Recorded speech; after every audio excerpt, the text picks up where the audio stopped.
오늘 제가 말씀드릴 내용은 국민행동본부가 왜 이런 강연을 하게 됐는지에 대한 간단한 취지 설명이라고 볼 수가 있습니다. 조합재 선생님과 김동길 박사님의 강연에 앞서서 현재 대한민국의 법치가 어느 정도로 파괴되고 있고, 이 강연의 주제가 법을 지키는 사람이 정의롭다는 것인데 왜 법을 지켜야 되는지, 여기에 대한 이 대국민 브리핑이라고 볼 수가 있습니다. 이 대한민국에 대한 얘기이기 때문에 대한민국에 대해서 간단히 정리를 하고 그 다음에 실태로 넘어가도록 하겠습니다. 대한민국이 처음에 만들어졌을 때 세계에서 가장 가난한 나라였다는 건 아실 겁니다. 한 130여 개 되는 나라 중에서 가장 가난한 나라였는데 1인당 GDP 80불, 이런 나라에서 1인당 GDP 2만 불 수준까지 뛰어올랐고 경제 규모로 따지면 15번째.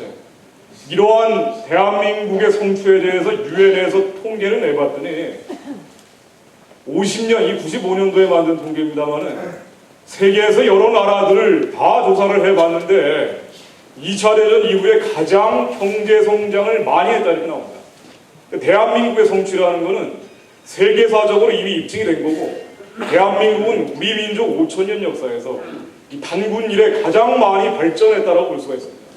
바로 여기 계신 기성세대 여러분들께서 이뤄놓으신 성취인데, 바로 얼마 전에 나온 대한민국의 삶의 질이나 경제적인 지표를 따져도 역시 마찬가지입니다. 좌파 정권 10년 동안 많이 망쳐졌음에도 불구하고 바로 얼마 전에 나온 대한민국의 삶의 질, 이 GDP하고 영아 사망률, 여러 가지 인간의 삶의 질을 나타내주는 교육률, 문맹률 이런 걸 다 합쳐봤을 때 대한민국이 25위입니다. 세계에서. 이 25위라는 것은 싱가포르나 포르투갈보다 높고 영국이나 독일, 뉴질랜드, 이태리, 유럽의 선진국들과 비슷한 삶의 질을 누리고 있다라고 나옵니다. 뿐만 아니라 성공국가라는 지표가 있는데요. 바로 얼마 전에 나온 겁니다. 포레인 팔러시에 나온 건데, 대한민국이 세계에서 한 200개 되는 나라 중에 어느 정도 성공을 했느냐? 25번째로 역시 성공을 했다고 나오는데, 이거는 체코, 스페인, 이탈리, 그리스 같은 나라들보다 성공을 했고, 그리고 대한민국의 성공 정도가 독일, 프랑스, 미국 이 정도로 성공했다고 나옵니다.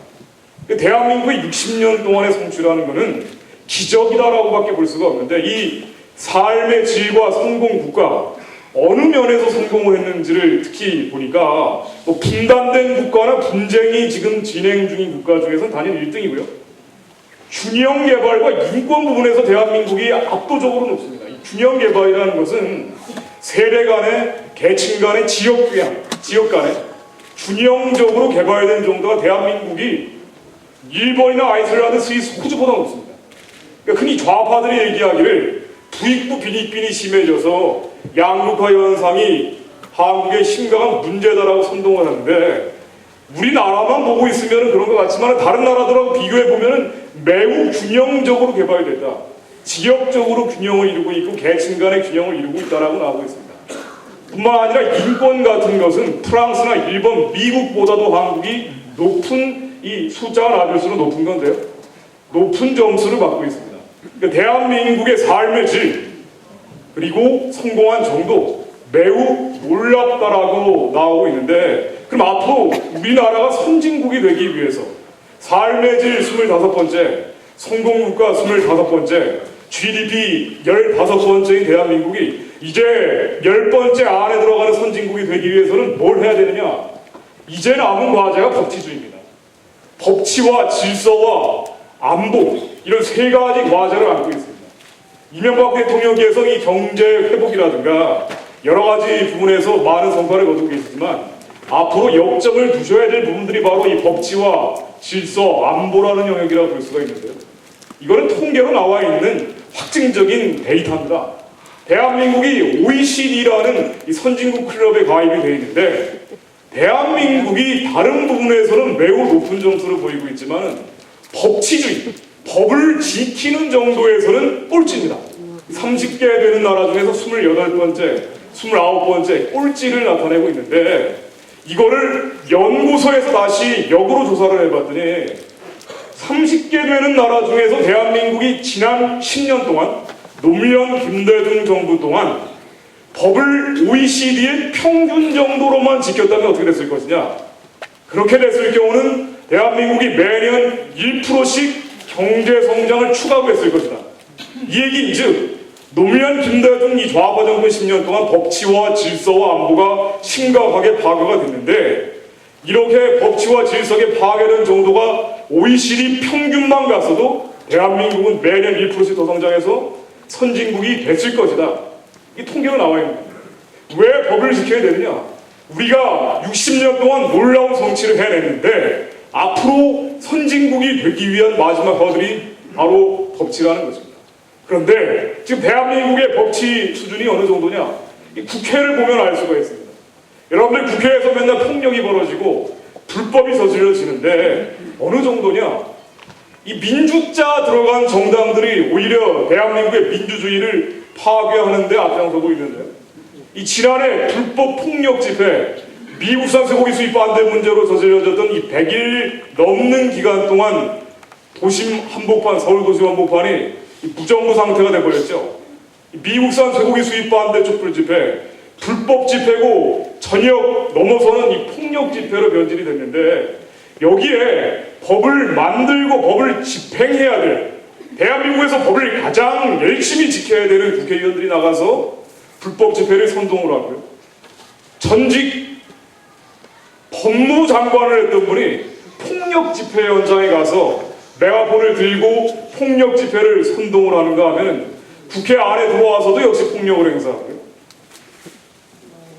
국회 안에서 문을 전기톱으로 부시고 현역 국회의원이 망치를 들고 국회 문을 부십니다.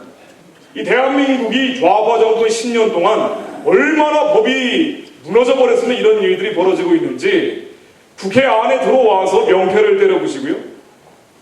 촛불 집회, 불법 집회 현장에 가서 직접 선동을 하고, 그리고 의사봉을 부시고 밖에 나와서도 경찰을 때리고 활극을 벌이고 있습니다.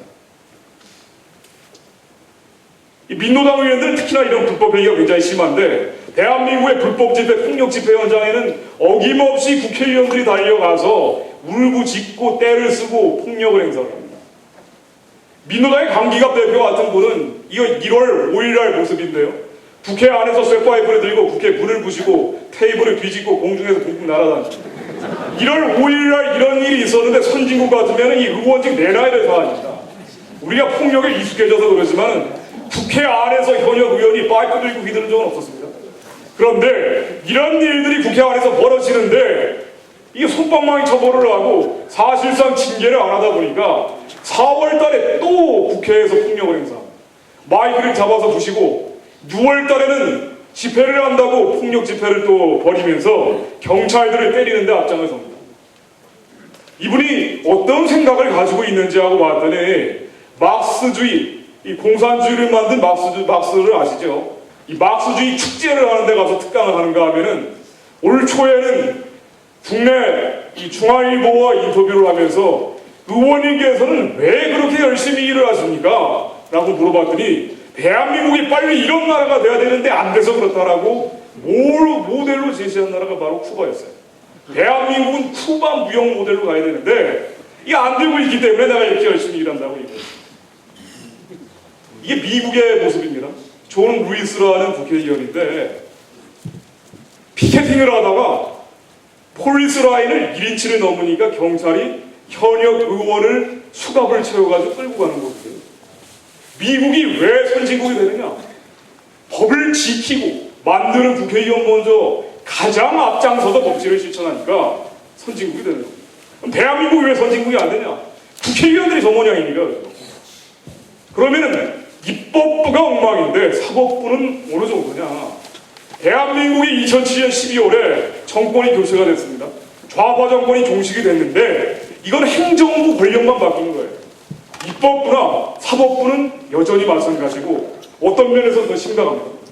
이 사법부, 법원은 불법 폭력 행위자, 반국가 행위자, 그리고 폐륜적인 행위자들 보호하는 데 제일 앞장섭니다. 이러다 보니까 99%의 선량한 국민들이 피해를 보는데, 예를 들면 이렇습니다.